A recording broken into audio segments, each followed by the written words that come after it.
मानव का मेरे जीवन में आना और आकर यूं चले जाना एक सुनामी जैसा ही तो था। प्यार की एक सुनामी आई और अलगाव की सुनामी बन चली गई। मानव से झगड़ा होने के बाद मैं ससुराल से मायके आ गई। मुझे अपना वो घर छोड़कर मम्मी पापा के पास आए हुए 2 सप्ताह हो गए हैं, पर ना जाने क्यों इस बार ये 2 सप्ताह मुझे कई युगों के समान लग रहे हैं। पता नहीं को क्यों इस बार ना तो माँ से बात करना अच्छा लग रहा है और ना ही पापा का सामना करने की हिम्मत होती है। एक अपराध बोध मेरे मन में हर समय बना रहता है।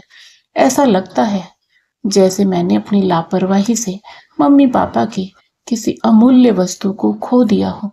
बहुत ही गंभीरता से मम्मी और पापा मेरा ख्याल रख रहे हैं, परंतु मेरा मन फिर भी बेचैन है। उनकी सवालिया नजरों के पीछे से झांकती झांकती हुई उनकी संशय भरी चिंताएं मुझे स्पष्ट दिखाई देती हैं। उन दोनों को हर वक्त यही डर लगा रहता है कि कहीं मैं डिप्रेशन में कुछ कर ना लूं। यह कैसा दुर्भाग्य है मेरा कि जहां मेरी मम्मी को इस उम्र में मेरी ओर से चिंता मुक्त होना चाहिए था। एक ब्याहता बेटी अपने घर संसार में सुखी रहे, यही तो चाहते हैं सभी माता पिता, परंतु मेरे माता पिता उन्हें चिंता है मेरी आगे की जिंदगी की। दोनों यही सोचते रहते हैं कि अब बेटी के जीवन का आगे क्या होगा। मन खिन्न हो गया मेरा और एक अजीब सा भय मेरे मन में जागा और मैं स्वयं को कोसने लगी कि क्यों मानव के प्यार में उलझी मैं। इससे अच्छा तो शायद वही रिश्ता रहता जो बड़ी बुआ के द्वारा आया था, पर अब क्या हो सकता है।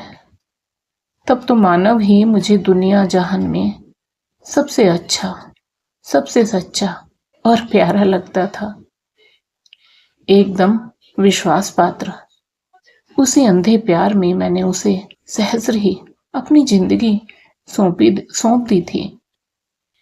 मेरे उस निर्णय से बड़ी बुआ भी तो काफी दिन तक नाराज रही थी मुझसे और मम्मी पापा से, पर उस समय तो मेरी मति मारी गई थी और मुझे पूरा विश्वास था कि प्रेम व विवाह ही सफल रहेगा। मम्मी पापा के सामने बड़े बड़े दावों के साथ मैं अपने निर्णय पर अटल थी, पर रेत के महल ही तो साबित हुए मेरे वो बड़े बड़े दावे। टूट कर बिखर गए रेत के महल की भांति ही। कुछ दिन तो मेरे भीतर मानव के प्रति एक भयंकर क्रोध था, जो केवल मानव के अलावा कुछ और देख ही नहीं पा रहा था।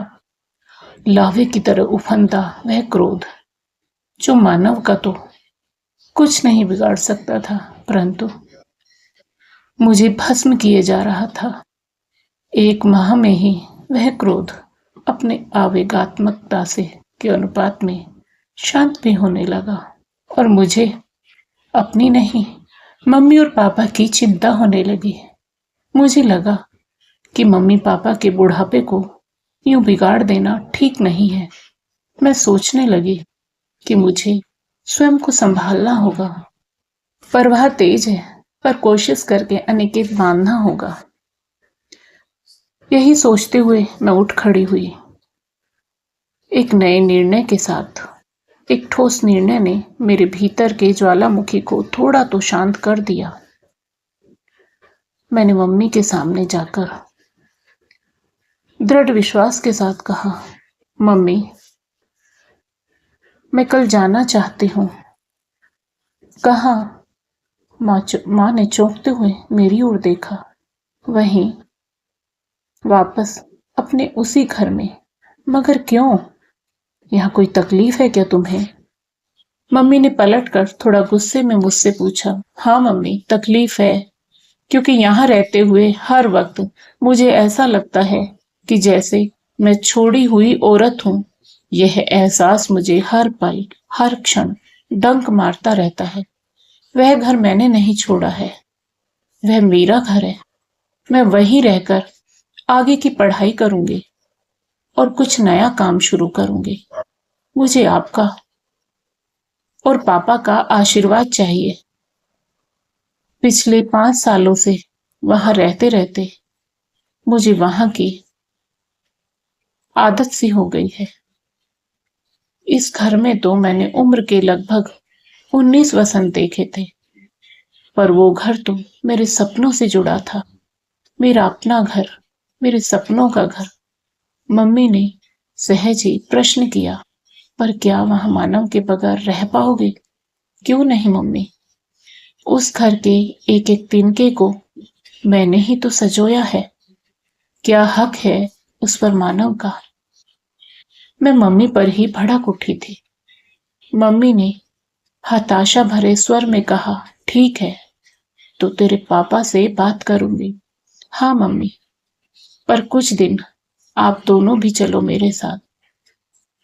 वह घर हमारा है मम्मी, उसे मैं यूं ही बनाए रखूंगी, चाहे वह मेरे लिए मेरी यादों की समाधि ही ना बन जाए। मानव को जीवन में एक रास्ता पसंद नहीं थी, वह बदलाव चाहता था। अब मैं ऐसे बदलाव लाना चाहती हूँ कि वह देखता रह जाए। मम्मी और पापा के साथ मैं फिर लौट आई थी अपने उसी घरौंदे में, जहां अब केवल गृहस्थी का सामान था, एक बिखरे रिश्ते का वर्तमान, अपने सुखद दाम्पत्य की यादों के अतीत के साथ मौजूद था। घर में सब कुछ वैसे ही मौजूद था, पूर्व की भांति, अपने पूरे वजूद के साथ। नहीं था तो केवल मेरा स्वयं का वजूद। मानव के साथ रहते हुए तो मैं लगभग यह भूल ही गई थी कि मैं एक अलग व्यक्तित्व हूं। मैंने ढाल लिया था स्वयं को मानव के अनुरूप और गुम हो गई थी उसके वजूद में। मैं शायद अपने विषय में सोचना ही भूल गई थी। मैं नहीं रही थी। मैं जो भी सोचती थी, जो भी करती थी, उसके केंद्र में मानव ही होता था। क्या बनाना है, क्या खाना है, क्या पहनना है, कैसा मेकअप करना है, कैसा हेयर स्टाइल बनाना है, सब कुछ मानव की पसंद के अनुसार करने लगी थी, जैसे मैं कहीं थी ही नहीं। क्यों इतना निर्भर हो गई थी उस एक शख्स पर? मानव की पसंद नापसंद इतनी हावी हो गई थी मेरे ऊपर। परंतु आज मुझे लग रहा है जैसे अब तक मैं एक गहरे कुएं के अंदर थी, एक गहरे कुएं के अंदर पनपते उस मेंढक की भांति, जो सोचता है कि बस इतना सा ही है संसार। पर आज अचानक उस गहरे कुएं से बाहर आ जाने पर मैं आश्चर्यचकित हूँ। इस घर में फिर से लौटने पर वह क्षण बड़ा ही कठिन था, जब दरवाजे पर टंगी नेम प्लेट पर नजर गई, जिस पर लिखा था मानव सांभवी। यह देखकर एक मीठी सी कसक का तीर सीधे दिल में लगा और तीखी चुभन दिल में हुई। परंतु फिर न जाने कहां से एक हिम्मत आ गई और मैंने हाथ बढ़ाकर मानव का नाम नेम प्लेट से उखाड़ फेंका। अब वहां केवल शांभवी नाम था। मैंने मम्मी पापा के साथ अपने घर की देहरी के अंदर प्रवेश किया और शुरू किया अपने बिखरे वजूद को समेटने का काम। चूंकि घर आने में शाम हो गई थी, खाना बाहर से ऑर्डर कर दिया था। मम्मी पापा भी थके हुए थे तो जल्दी ही सोने चले गए। मैं भी अपने कमरे में जाकर बिस्तर पर लेट गई, पर नींद मेरी आंखों से कोसों दूर थी। साथ वाली खाली जगह जीवन में आई रिक्तता का एहसास करा रही थी। मैं अपने आप में बुदबुदाती रही, तुम पागल हो सांभवी, एकदम पागल। पर मैं पागल भी कहाँ हूं? कितना अच्छा होता कि मैं पागल ही हो जाती, तब कोई जिम्मेदारी, कोई लोक लाज न होते। चीखो चिल्लाओ, कोई डर नहीं। पर पागल होने जैसे भाग्यवान मैं कहाँ हूं? मैं तो चीख कर चिल्ला कर अपनी भड़ास भी नहीं निकाल सकती हूँ। मेरी चीख चिल्लाहट सुनकर यदि मम्मी को या पापा को कुछ हो गया तो?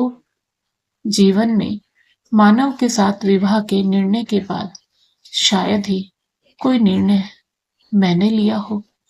मानव अक्सर मजाक में कह भी देता था, तुम कभी अपने लिए निर्णय नहीं लेती, कब तक यूं ही मेरी हाँ में हाँ मिलाती रहोगे? मानव, तुम्हें क्या तकलीफ होती है? क्या मेरे तुम्हारे हाँ में हाँ मिलाने से शांभवी मैं तुम्हें अपनी छाया बनाकर नहीं रखना चाहता।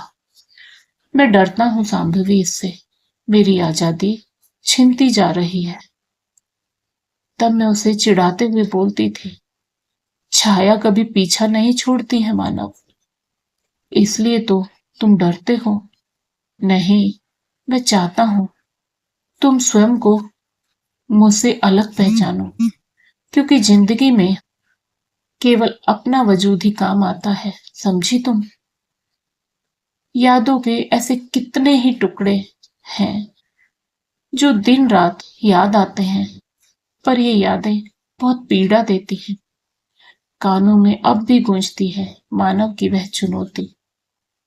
मैं जुट जाना चाहती हूँ अपने उस वजूद की तलाश में, जिसे मैं मानव के साथ होने पर पता नहीं कब कहाँ किस मोड़ पर छोड़ आई थी। मैं तो यही सोचती थी, विवाह के बाद जो कुछ है वह पति के लिए ही है। पति प्रेम एक जादू की छड़ी जैसा होता है जो जीवन में दुख दर्द आने ही नहीं देता है। पर मैं गलत थी। मात्र 3 वर्षों में मैं स्वयं को भूल गई थी। सिर्फ एक समर्पिता बनकर रह गई थी जो अपना अस्तित्व तलाशती थी, कभी पति की बाहों में तो कभी पति के चरणों में, पति की जी हजूरी में तो कभी पति के घर में। मेरा समर्पण इतना व्यर्थ निकला कि मानव उस एक रास्ता से ऊब गया और मुझसे भी ऊब होने लगी उसे। मुझे तो पता ही नहीं लग पाया, ना ही मैं समझ पाई। जब पता लगा तब तक बहुत देर हो चुकी थी।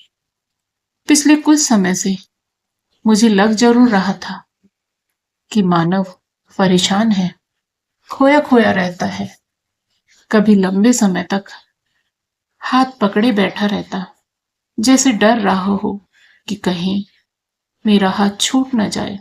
हो सकता है हमारा प्यार उसके अंदर चल रहे द्वंद्व में उसे डराता हो, या फिर वह छोड़ देने से पहले की पकड़ थी।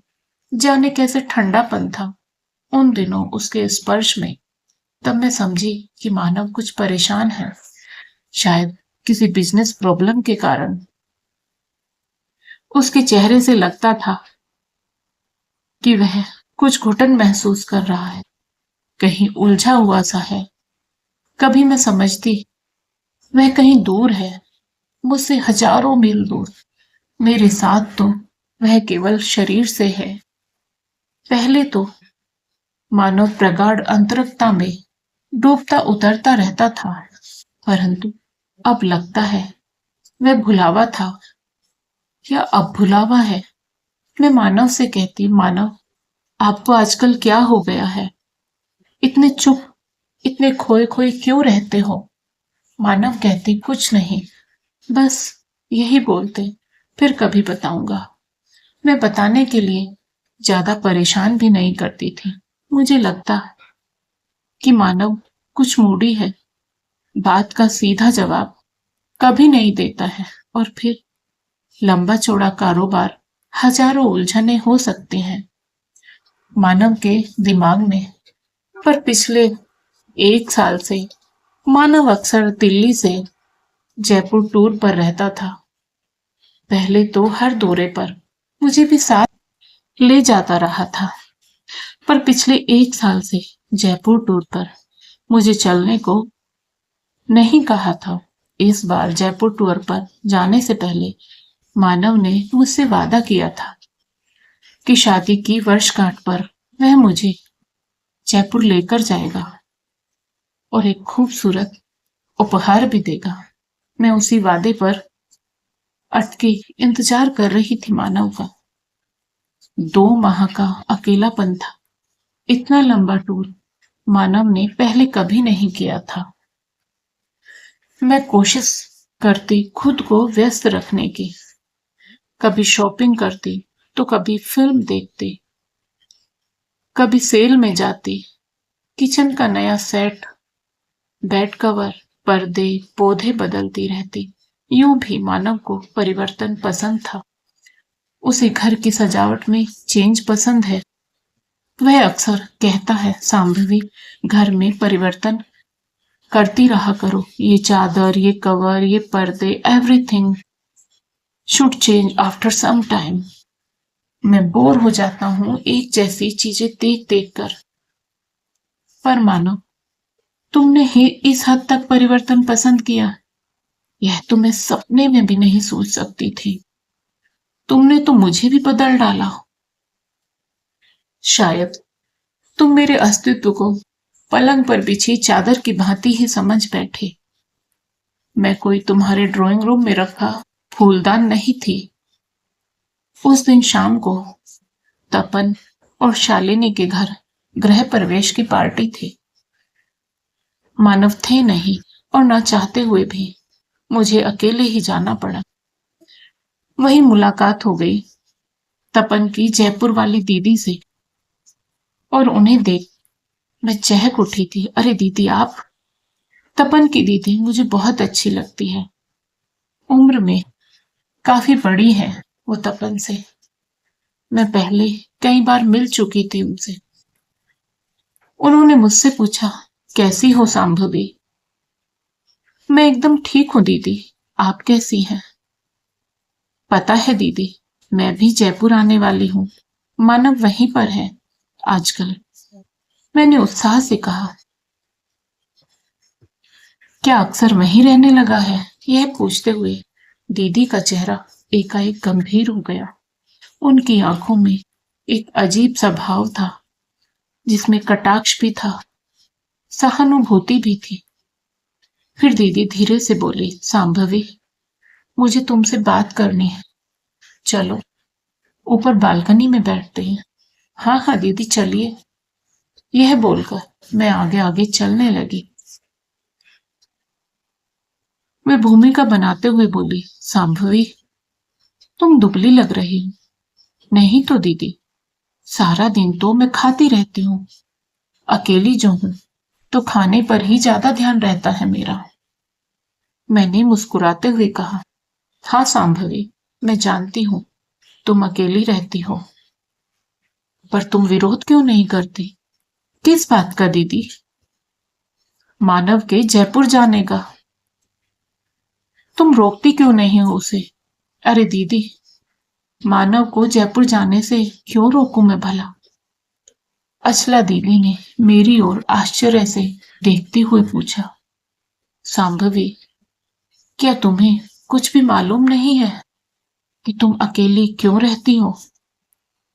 यही समझाना चाहती हूं मैं तुम्हें, पर तुमसे कैसे कहूं? तुम मुझे दीदी कहती हो, इस नाते तुम मेरी छोटी बहन जैसी हो। तो मेरा फर्ज बनता है तुम्हें सच बताना। कुछ देर के लिए दीदी चुप हो गई। मैं विस्मय भरे नेत्रों से उन्हें देखती रही। सांभवी सुनो। जी दीदी। क्या तुम सचमुच नहीं जानती? मैंने उनका हाथ पकड़ लिया। अचला दीदी, क्या बात है? जानती हो सांभवी, मानव जयपुर बिजनेस के काम से कम और कुछ दूसरे ही कारण से ज्यादा जाता है। मानव के साथ एक लड़की रहती है। मुझे लगा तुम्हें पता होगा। नहीं तो दीदी, ऐसा तो हो ही नहीं सकता। मानव मुझसे इतना प्यार करता है, वह मेरे बगैर जी नहीं सकता दीदी। सांभवी, हमने उसे किसी लड़की के साथ अपनी आंखों से देखा है। वह दोनों हमारे सामने वाले फ्लैट में रहते हैं। शायद वहां के लोग उन्हें पति पत्नी ही समझते हैं। अचला दीदी की बात सुनकर मैं असहज हो गई थी। मेरे मन में लावा उगलती एक खींच थी। मैं अंदर ही अंदर बुदबुदाने लगी। अचला दीदी, क्यों मेरे सुख चैन को यूं छिन भिन करना चाहती हो? ना ही बताती तो अच्छा था। मैं अपने इस खोल में जी तो रही थी। क्यों मानव और मेरे रिश्ते का सच अनावृत कर दिया? मेरे जीवन का भ्रम, जिसे मैं सच समझे बैठी थी, क्यों तोड़ दिया आपने? आपके इस कड़वे सच ने मेरे सारे सुख किन अदृश्य छिद्रों से बाहर निकल गए। मैं नहीं जानती कितना सुख था मानव की पसंद के अनुसार घर की सजावट में परिवर्तन लाने का। इस परिवर्तन शब्द का बोझिल भार मुझ पर लदने लगा। मैं खामोश थी, पर मेरी सजल आंखें मुझे बेहद पीड़ा दे रही थी। मैं किसी के सामने सरलता से रोती बिलखती नहीं हूं। शायद ये खुल पाना मेरा स्वभाव ही नहीं है।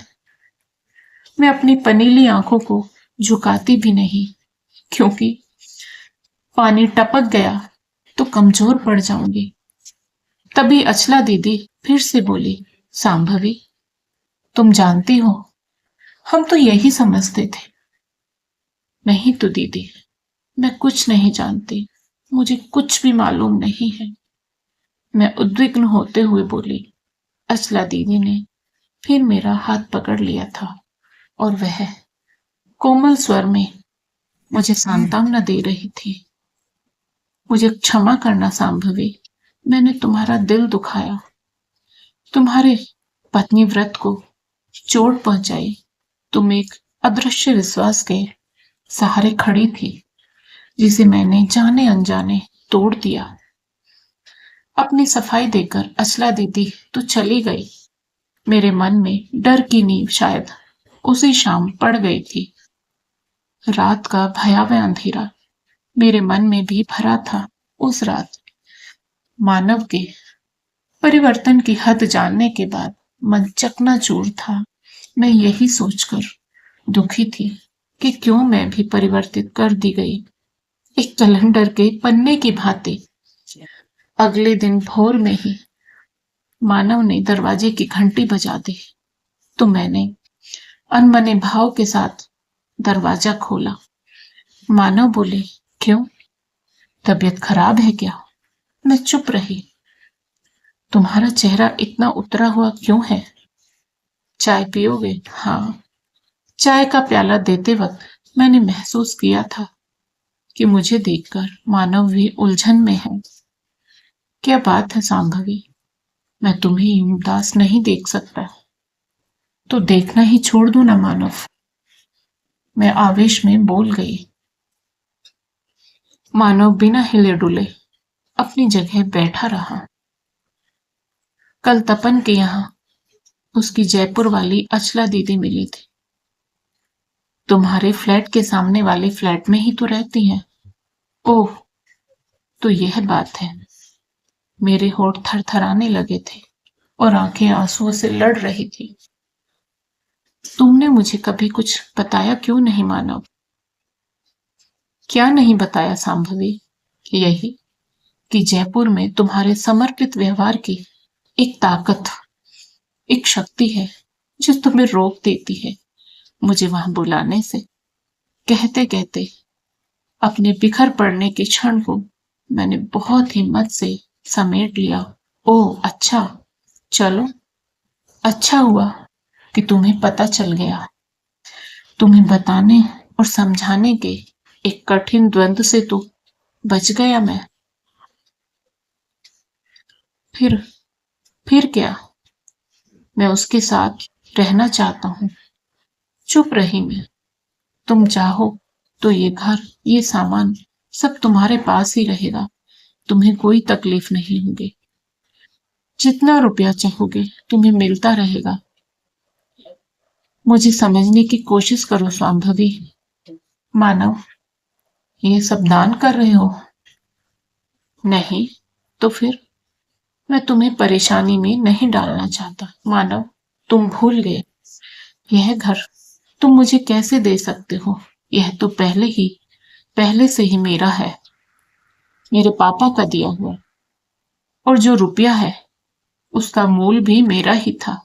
मेरे ख्याल से तुम तो तब भी खाली हाथ ही थे, और आज भी।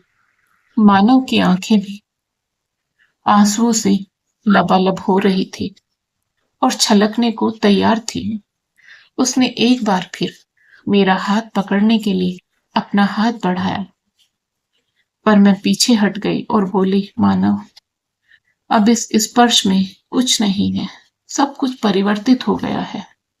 अब हमारे रिश्ते बदल गए हैं, जिनका कोई दूसरा नाम भी नहीं है। हम दोनों को नए सिरे से लिखनी होगी अपने जीवन के रिश्तों की नई कहानी। क्यों मानव, क्यों हुआ ऐसा? एकदम पसंद की मिठास को पीते पीते कोई बेहद फीका सा स्वाद हमारे बीच आके से गया। शाम होते होते मानव चला गया था बगैर बताए। फोन के पास एक पत्र छोड़कर गया, जिसमें लिखा था, मुझे माफ कर देना सांभवी, पर मैं जा रहा हूं। शायद लौट कर ना आऊं। ना ही आऊं तो बेहतर रहेगा, क्योंकि तुम्हारी आंखों में उठते प्रश्नों के उत्तर मेरे पास नहीं है। ऐसा क्यों हुआ, कब हुआ, मैं नहीं जानता। पत्र तय करते वक्त मैं बोल गई थी, तुम एक दिन जरूर आओगे मानव, पर तब जो भी परिवर्तन होंगे वो केवल मेरे होंगे। मैंने अपने आगे की पढ़ाई कंप्लीट करने का इरादा किया और मैंने एलएलबी की, फिर एलएलएम किया और उसके बाद अपनी मेहनत के बलबूते एक सफल जज बन गई। 12 वर्ष बाद एक दिन फिर मानव मेरे सामने खड़ा था। 12 वर्ष का यह अंतराल कैसे कटा, यह बताना अब जरूरी नहीं रहा। हाँ, मैं जिंदा रही, मैंने आत्महत्या नहीं की। मैं उठी, खड़ी हुई और संभाला स्वयं को, और परिवर्तन की हद मैंने पार कर ली। आज मैं उस शहर में जज के पद पर प्रमोशन के साथ पदस्थ हूँ। जी हाँ, उसी शहर में कभी अपने लिए सही निर्णय न कर पाने वाली मैं सांभवी उसी कुर्सी पर हूँ जहाँ दूसरों के लिए भी निर्णय देने होते हैं।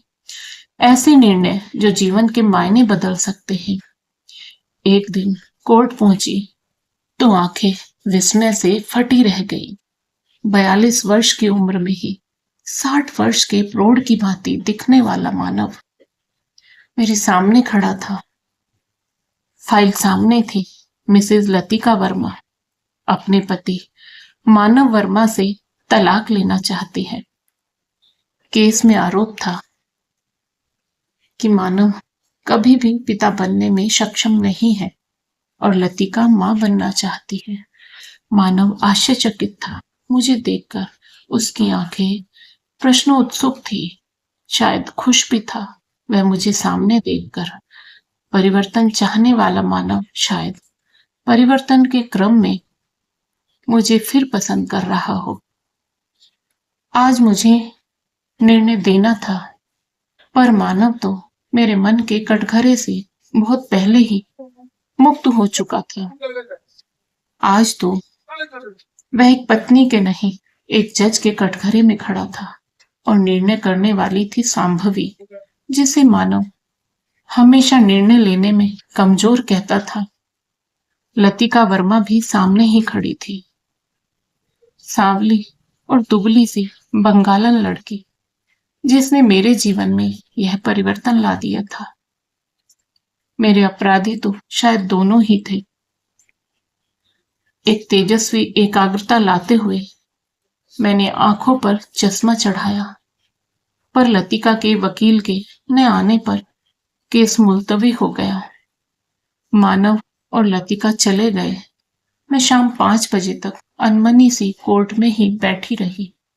शाम को जाने के लिए बाहर निकली तो मानव सामने खड़ा था। मुझे देखते ही बोला, कैसी हो सांभवी? अच्छी हूं। सांभवी, अब तो तुम्हें पता चल गया होगा कि मैं मानव मुझे तो तब भी पता था। तुम्हें याद है, माँ के कहने पर हमने एक बार मेडिकल चेकअप करवाया था। उस दिन भी रिपोर्ट यही थी, पर मैंने तुम्हें नहीं बताया, यह सोचकर कि तुम सच स्वीकार नहीं कर पाओगे। बोलते बोलते मैं रुआसी हो गई, और मैंने तुम्हें इसलिए धोखा दिया क्योंकि मैं पिता बनना चाहता था। मैंने समझा कि कमी तुम्हारे भीतर है और तुम कभी मां नहीं बन सकती। शांभवी, मुझे क्षमा कर दो प्लीज। तभी मेरे पति आदित्य गाड़ी लेकर मुझे लेने आ गए और मेरा 3 वर्षीय बेटा दौड़कर मम्मी मम्मी कहते हुए मुझसे लिपट गया। शांभवी, ये तुम्हारा बेटा है? हाँ मानव। देखो, परिवर्तन का एक रूप यह भी है। इनसे मिलो, ये है मेरे पति आदित्य बोरा। तभी आदित्य बोले, शांभवी जल्दी चलो, हमारी टिकट बुक है पर हम लेट हो रहे हैं। यह कहते हुए आदित्य मुझे खींचकर ले गए मानव की ओर, कोई ध्यान दिए बगैर, और मैं आदित्य के साथ गाड़ी की ओर तेजी से कदम बढ़ाते हुए सोच रही थी कि एक व्यक्ति के परिवर्तन वाली सोच ने कितना कुछ परिवर्तित कर दिया। यह परिवर्तन की हद थी। दोस्तों, आपको कहानी पसंद आई हो तो वीडियो को लाइक करें, शेयर करें और साथ ही हमारे चैनल को सब्सक्राइब करें। बेल आइकन को प्रेस करके ऑल बटन पर क्लिक करें। राधे राधे प्यारे दोस्तों।